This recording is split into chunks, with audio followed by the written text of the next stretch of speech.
Hi, everybody. We're live officially. Welcome back to the Career Chronicles podcast. I'm your host, Sloan Bartley. I'm going to give folks a few minutes to join, and I know it takes a few minutes for the streaming to kick in on other platforms outside of LinkedIn. So, going to just kill some time. We've got a wonderful guest here, my good friend, Taylor Desseyn.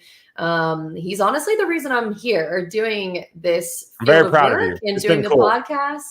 Yeah, you were my inspiration for feeling confident. You were the first podcast I ever went on. That was probably a year or so ago that you had me on your podcast. Mm-hmm. That was my first foray into this space. So we're going to be talking a little bit more about, the community you've built and how you've done it.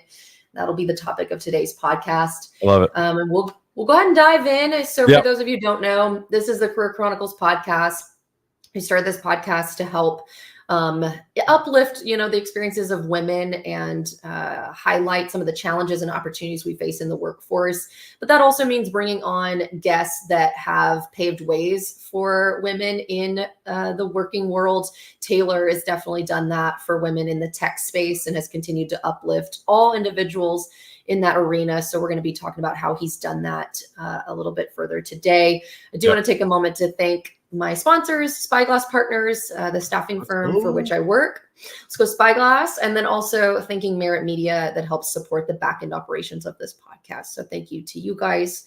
And without further ado, I'll introduce Taylor. I'm doing this off the cuff, so he's going to jump in and correct me if I get anything wrong. But Taylor and I go way back. We've known each other for probably a decade now. He is married to a dear childhood friend of mine. So we are more like family than friends at this point. And he is the one that got me into tech recruiting. He has been in the IT staffing space for over a decade, helping to place over 600 engineers, I believe, into opportunities. Mm-hmm. And you pivoted your career to, it's not so much a pivot away from the space as it was an expansion of, what you offer to folks in IT. And you expanded that over the pandemic to include what I like to call, virtual community building. But now that the pandemic has settled down, you've also got to do a lot of in-person community building at conferences as well. And so I feel like you've created a space for folks to connect with one another virtually and in person. And you've kind of paved a way for being a different type of recruiter, being a different type of, IT staffing. And now you're a talent advocate at Gun.io. And I'll let you tell us a little bit further about what you do and, introduce, your work, and then tell the folks, a little bit about how we know each other, and then we'll dive into the questions. Yeah, no, again, I'm pumped. I'm pumped to be here. Very proud of you. I obviously our friend Joseph has been obviously podding since Vaco days, right? But seeing you kind of start this thing and staying with it, because let's be honest, like that's the hardest part of doing this thing is like staying with it, being consistent, constantly getting guests. I'm just very, very proud of you. But been at this thing now, the tech recruiting space for like 13 years this year. I think it's 13. Yeah. Because what did you graduate? I was going to say 11 is when you graduated undergrad. Yeah. Yep. So Sloan and I both went to South Carolina. Years. Go Gamecocks. Been a recruiter for 13 years. Like Sloan said, she and my wife kind of grew up together, which is really cool to kind of bridge the gap there. And we used to work together at our last company together. So now, I've really, I've been kind of doing this content community type thing for the last 4 years. It's been really cool. I've been able to really kind of take my skills and what I've learned, kind of developing my brand. And now I'm helping develop a company's brand online through content and social media. And then also still continue doing my stuff. And so the company I work for, Gun.io, or Talent Marketplace, we're a little different from the staffing side of things. We're kind of like just in time, I guess you could say. Like we're really good if you need us ASAP. And so, we have we have actually a marketplace built out, and we're very siloed to just engineers. We help place engineers all over the world. So that's really, really cool. Kind of a different kind of thing that we used to do, right? We were kind of US based, and it was like impossible for us to go outside, kind of where we're at now, because we play in the 1099 space. From a contracting perspective, we can kind of go all over the world. It's a little easier for us. So we help scale startups in Australia, London, and then obviously, of course, in the US. Yeah. Since you've been in the recruiting space for so long, I want to, kick us off with this question. I know recruiters often get a bad rap for being, a lot of different things. They reach out to you with roles that aren't the right fit. They are just looking to hit quotas and hit numbers. And so recruiters get this reputation that's not great, especially on LinkedIn. That tends to be the Sure. reputation they have. And I think you've built a reputation that is the opposite of Yeah. that. And you're known for being real, being honest, being there to, actually get to know people and build a relationship with them. At what point in your career did you know that that was the approach you wanted to have in recruiting? And how did you first set out to, be that type of recruiter? Yeah. And that's a really good question. Not many people have asked me that. And so, started recruiting in 2011. So I spent, I would say, the first 8 years of my career. So 2019, that sounds about right. Like right About before 8 years pandemic. of my career, kind of the traditional recruiting, right? I mean, I think I never went up against you in recruiting. That would have been an interesting battle. That would But have been, yeah, because I was but about like, to say, and you were great at it. I mean, you were yeah, I hitting the mean, yeah, I incentive was trip really every good. single year. You were great. Yeah, I mean, I want to give Sloan props. I mean, I don't. There's one other recruiter. Her name's Mary. And I would say Sloan and Mary are the two recruiters that I've worked with that are just absolute grinders and just very process oriented, right? And that was me, right? Just I was up at. I mean, I was going up against Scott Gordon back in the day, and so I had to, for those of you who know Scott Gordon, he like was the OG kind of developer recruiter of Nashville. Literally had a guy come up to me yesterday. I was at a JavaScript meetup group, and he was like, yeah, like I worked with Vic a long time ago with a guy named, and I Scott finished the Gordon. sentence. He goes, yep. So I had to get up. I got up at 6 a.m. Like I had my computer. I was single at the time. I had my computer by my bed. A different lifestyle. I would different lifestyle. I would wake up and I would immediately get to the job boards so I can get to the candidates first, right? I mean, I grinded. And so I did that. I was really, really good at like your X's and O's, blocking and tackling, job boards, internal database, just very, very blocking and tackling type stuff.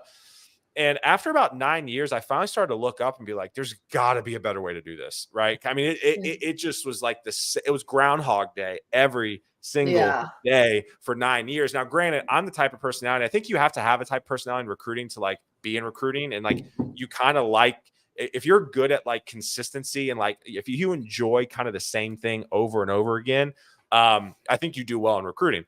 And so, but finally got to the point where I was just like, something's got to give. I'm tired of doing the same thing. And so about 2019, I started to follow Gary Vaynerchuk online. I came across one of his videos. I'll never forget. I was at a hockey tournament and I was like, I don't know where, I think it was like Instagram pushed me a video of him. And I was like, who is this guy? Like he like cursed. He was talking about business. He was like not casual, or he was not like professional, super casual. I was like, this is so refreshing. So I started to follow him. And then when the COVID hit, it kind of got to the point in our business where it was, well, you can't meet people locally like we used to do things. And we were all stuck at home and we didn't know the economy certainty. So I was kind of like, you know what? Like, screw it. I'll just, and then kind of the nuts and bolts and just between like me, like recruiter talk, like we had a sourcer sending me candidates still. So I still was getting candidates. So it was a little easier for me to like branch out on the content role because I was still getting kind of your traditional inbound recruiting. And so I started kind of, going live on LinkedIn every day, started to put out some videos, started to post once a day on LinkedIn, started to do some stuff on Twitter, but really following Gary Vaynerchuk's model of giving back, right? And so a year to the date, so I started this journey in March of 2020. In March of 2021, I had about 5 clients, one of them being super enterprisey, that they're in the ticketing space. Everybody would know them. And basically, the 5 clients reach out to me and go, we want to work with you. We've been following you for the last year. We want to use you to staff up our team. I said, absolutely. So then there was a decision made internally at Vaco to like, do I stay a traditional recruiting manager? Do I move on and kind of start this own thing? And that's where we'd made a decision to start my own thing. And that's where I got to recruit my own team. And I recruited you away from Vanderbilt. And that was probably the best decision I've ever made. So yeah, that's kind of my journey at a super high level. I love it. Yeah. I want to talk a little bit about the benefits of, you know, putting an emphasis on content and content creation and community building. You've made that a focus of your work since 2019, it sounds like. So you've put in about 5 years. And it's one of those things that you have to be consistent. You have to keep showing up and doing it every day. So from your experience, what have been the benefits of building community, both professionally and personally? Yeah, how long do we got? Right? I mean, that's a loaded question. There's a lot yeah, there. it's a loaded question for sure. I mean, I think one, I mean, I started an entire book of business at Vaco. I started an entire. You already hinted at that, yeah. Business. You know, we grew it essentially at a high level from what my records. We grew it as we did GM at Vaco, but you could arguably say we grew it from nothing to 2 million in revenue in about a year and a half. You know, which is pretty substantial. You know, I've been able to keynote developer conferences. I gave my first keynote last year. I'm emceeing, hosting a conference coming up.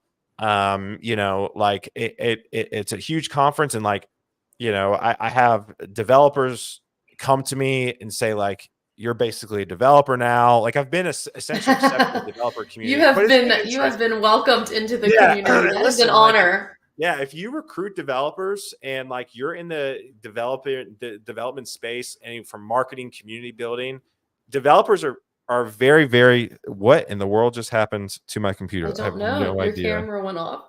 The camera went off. Great. All right, hold on. We're gonna pivot here. So you know what's going on, and you're gonna kick out of this.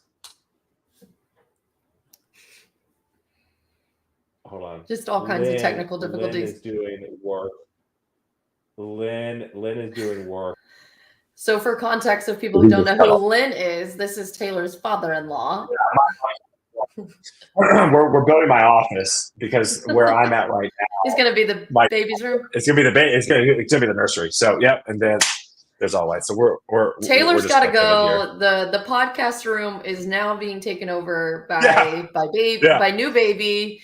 Your podcast is out.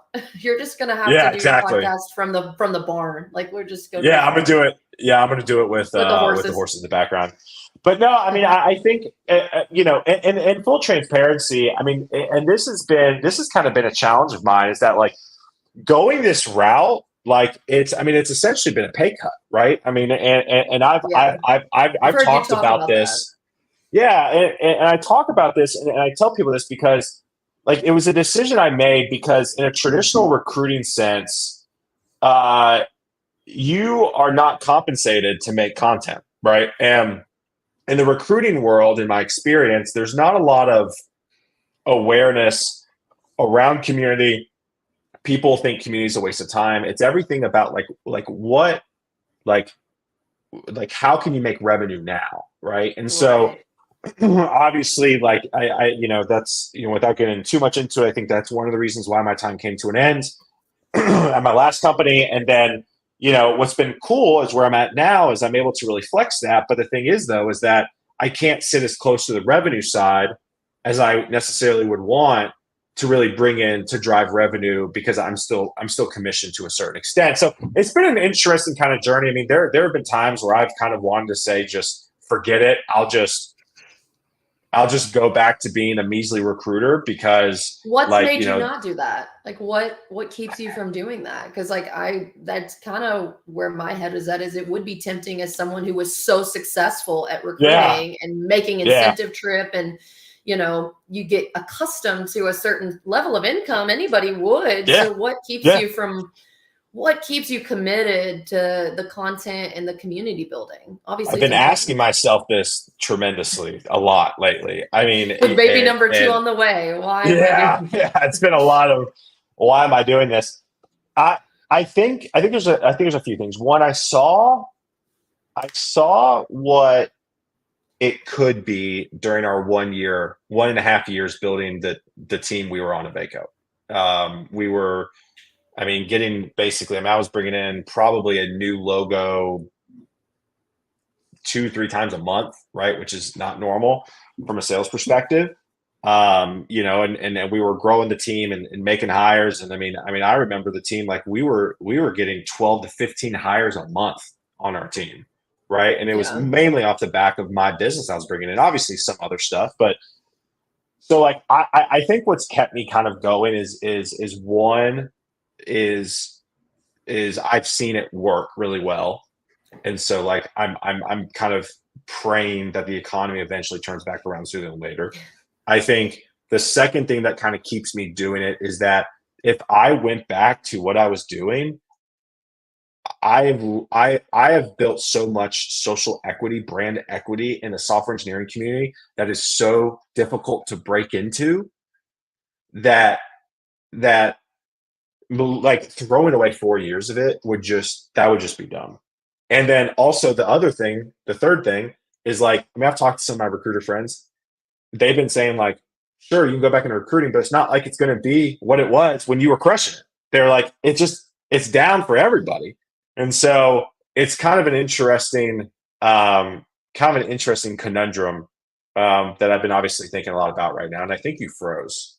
Are you there? Did I freeze or did you freeze? Sloan, you there? Sloan, hello? Hello. And now we lost Sloan. We are having a great episode for you this morning. A lot of changing of things going on. And then Sloan is now saying her internet's down and she's changing to a hotspot. So all that being said, basically what I've realized is that I need to kind of stay the course, because I think a lot of times like it's easy sometimes to bounce out of to hop out of things, especially from a career perspective. I think a lot of people think their careers are linear. It's always going to go up and to the right. And one thing I've talked about a lot of people right now is the fact of the matter is it's not linear right now at all. It's people are going to have to take 2 steps back, 3 steps back during this time.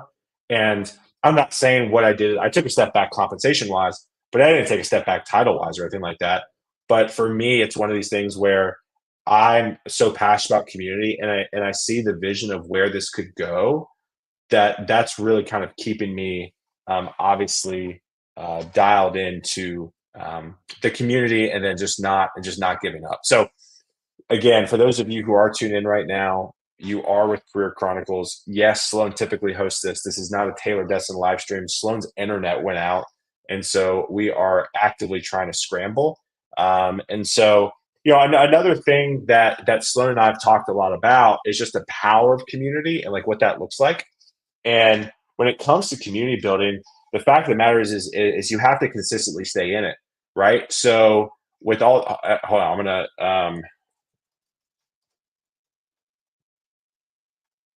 I'm messaging with Sloan right now. I think we are going to reschedule. So, but again, I appreciate y'all hanging out with us this morning. It means a lot. I'm just waiting for Sloan to text me back.